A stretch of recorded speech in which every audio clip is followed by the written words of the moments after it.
మన గురువులు మనకు విజయ నేర్పిన ఐఎంఏ డాక్టర్స్ అందరికీ నా హృదయపూర్వక నమస్కారం. అదేవిధంగా మన రాష్ట్ర నాయకులు, జిల్లా నాయకులు, ఏరియా నాయకులు అందరూ కూడా పేరు పేరు నమస్కారం చేస్తారు. ఈ రోజున ఇక్కడ చాలా మంచి ప్లేస్లో ఏరియా అధ్యక్షులు వారు అరేంజ్ చేశారు. వారికి కూడా ప్రత్యేక ధన్యవాదాలు.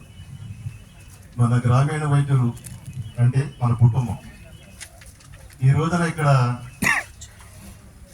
అన్ని విధాల గ్రామీణ పట్టణ మురికి వాడల్లో పనిచేసే మన వైద్యులందరూ గ్రామ ప్రాంతాల్లో మనల్ని ఒక దేవుడిగా పిలుస్తారు.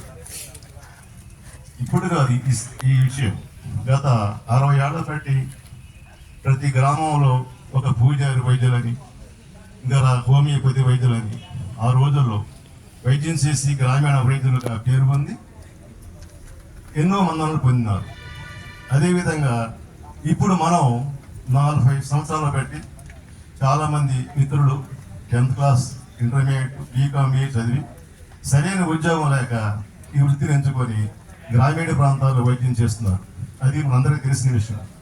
అయితే మనం కూడా మన గురువు గారి దగ్గర, ఐఎంఏ డాక్టర్ దగ్గర ప్రతి ఒక్క వ్యక్తి కూడా మినిమం 5 years వారి దగ్గర సేవలు చేసి నేర్చుకొని మనం కూడా వైద్యం చేస్తున్నాం. అయితే ప్రభుత్వ పరంగా మనకి గుర్తింపు లేదు.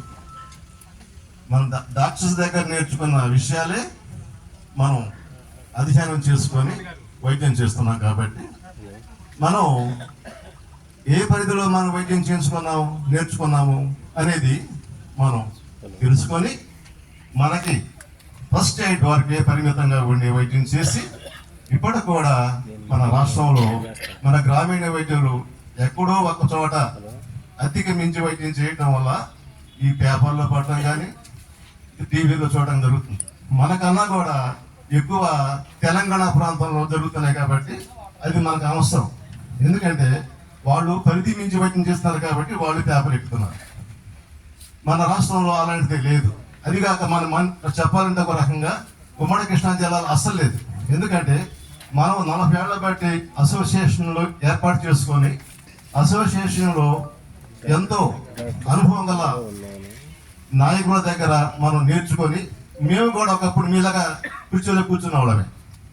ఇప్పుడు మేము ఎందుకంటే 40 ఏళ్ల బట్టి అసోసియేషన్ సేవలు చేస్తున్నాం కాబట్టి ఈ రోజున మేము ఇక్కడ కూర్చున్నాం. అంతేకాకుండా మీరు మేము ఒకటే. ఎందుకంటే సంఘం లేనిదే నాయకులు లేరు, నాయకులు లేనిదే సంఘం లేదు. ఇది మనం గమనించాలి.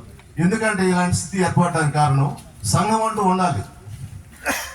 సంఘ సభ్యుడికి అన్యాయం జరిగితే మనం అంతా కూడా అతని దగ్గరికి వెళ్ళి విచారం సేకరించి ఎందువల్ల వచ్చింది, ఏం జరిగిందో తెలుసుకొని ఆ సంఘ నాయకుడిని మనం కాపాడటం కోసం మనం సంఘం ఏర్పాటు చేసుకున్నాం. అదే రాష్ట్రంలో అన్ని సంఘాలు కూడా, రాష్ట్ర సంఘాలు, ఏరియా సంఘాలు, ఫెడరేషన్లు, జేఏసీలు కూడా. ఇప్పుడు మనం ఉన్న పరిస్థితుల్లో మనం పరిధి మించి వైద్యం చేయడం కూడా మంచిది కాదు. ప్రభుత్వంలో కూడా ఆర్ఎంపీ డాక్టర్లు ఎవరైనా సరే ప్రథమ చికిత్స చేయండి, ప్రథమ చికిత్స చేయని మరీ చెప్తున్నారు. ప్రథమ చికిత్స చేస్తే మనకి ఇబ్బందులు ఉండవు. లేకుండా మన కొన్ని విషయాలు మన గురువుల దగ్గర నేర్చుకునే విద్యనే మనం చేస్తున్నాము, కానీ అవి వికటిస్తున్నాయి. ఎందుకు వికటిస్తున్నాయి? ఒకవేళ వాళ్ళు పెద్ద డాక్టర్ల దగ్గర వికటించిన వాళ్ళ దగ్గర సరైన అన్ని ఆయుధాలు ఉంటాయి వాళ్ళని సేవ్ చేయడానికి.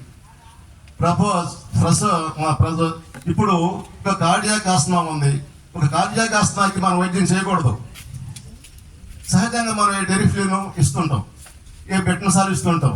అవి కూడా వికటిస్తున్నాయి. ఎందుకంటే కార్డియాక్ ఆస్తమాలు రకరకాలు ఉన్నాయి. ఎందుకంటే నేను ఎండి దగ్గర 5 ఏళ్ళు పనిచేశాను. చాలా మంది మన వాళ్ళు రకరకాల వైద్యుల దగ్గర తీర్చుకొని చేస్తున్నారు. అది ఏంటంటే పరిమితంగా చేయడం వల్ల మనకి ఇబ్బంది లేవు. దయవుంచి మన మిత్రులందరూ కూడా చాలా మంది మాట్లాడాలి. దేశమే జరుగుతున్నారు. నాకు అవకాశం ఇచ్చిన అధ్యక్షుడు నమస్కారం చేస్తూ నమస్కారం.